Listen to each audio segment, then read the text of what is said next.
Welcome back. We're on chapter 23 today, which is called Plastic Snowman. Let's see where we go with this. Hopefully it's a bit happier than it was yesterday. I'm sorry, Chloe, but you can't possibly come with me, said Mr. Stink as they stood in the driveway. Why not? Protested Chloe. For a million reasons. Name one. It's too cold. I don't mind the cold. Well, said Mr. Stink, living on the streets is far too dangerous for a young girl like you. I'm nearly 13. It's very important you don't miss school. I hate school, said Chloe. Please, please, please, Mr. Stink, let me come with you and the Duchess. I want to be a wanderer like you. You must think about this properly for a moment, child, said Mr. Stink. What on earth is your mother going to say? I don't care, snapped Chloe. I hate her anyway. I've told you before, you mustn't say that. But it's true. Mr. Stink sighed. Your mind is made up, isn't it? 100%. Well, in that case, I better go and talk to your mother for you. Chloe grinned. This was super brilliant, amazing. It was really going to happen. She was going to be free at last. No more being sent to bed early, no more maths homework, no more wearing a yellow frilly dress that made her look like a quality street. Chloe was 100 times more excited than she'd ever been in her life. She and Mr. Stink were going to wander the world together, eating sausages for breakfast, lunch and dinner, having baths in ponds and emptying Starbucks wherever they went. Thank you so much, Mr. Stink, she said as she put her key in the lock for the last time.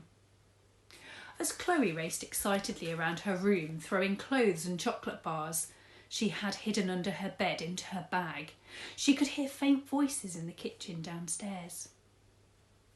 Mother won't care, thought Chloe. She'll hardly miss me anyway. The only person she cares about is Annabelle. Chloe looked around her little pink room. Strangely, she felt a tingle of fondness for it now that she was leaving. And she was going to miss Dad, and of course Annabelle, and even Elizabeth the cat. But a new life was calling her. A life of mystery and adventure. A life of making up bedtime stories about vampires and zombies. A life of burping in the faces of bullies. Just then, there was a gentle knock on the door. I'm just coming, Mr. Stink, Chloe called out as she threw the last ornamental owl into her bag. The door opened slowly. Chloe turned around and gasped. It wasn't Mr. Stink. It was Mother. She stood in the corridor, her eyes red from crying. A tear was running down her cheek, and a little plastic snowman dangled incongruously above her head. My darling Chloe, she spluttered. Mr. Stink told me you wanted to leave home. Please, I beg you, don't go. Chloe had never seen Mother looking so sad. Suddenly she felt a little guilty. I just thought you wouldn't mind, she said. There's a picture of Mum.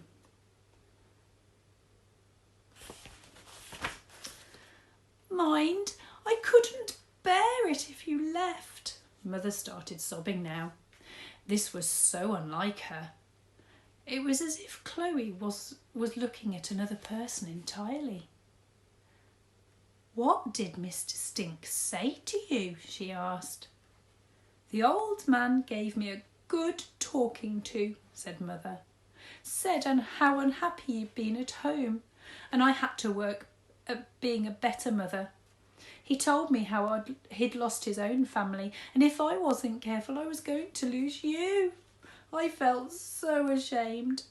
I know we haven't always seen eye to eye on things, Chloe, but I do love you. I really do. Chloe was horrified. She had thought Mr. Stink was just going to ask if she could go with him, but instead he'd made Mother cry. She was furious with him. This wasn't the plan at all. And just then Mr. Stink appeared solemnly in the doorway. He stood a pace behind Mother. "I'm sorry, Chloe," he ventured. "I hope you can forgive me."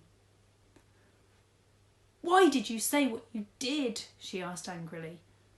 I thought we were going to wander the world together." Mr. Stink smiled kindly. "Maybe one day you'll wander the world on your own," he said. "But for now, trust me, you need your family. I would give anything to have mine back. Anything." Mother's legs looked like they were going to give way as she stumbled towards Chloe's bed. She sat there and wept, hiding her face in shame at her tears. Chloe looked at Mr. Stink silently for a long time.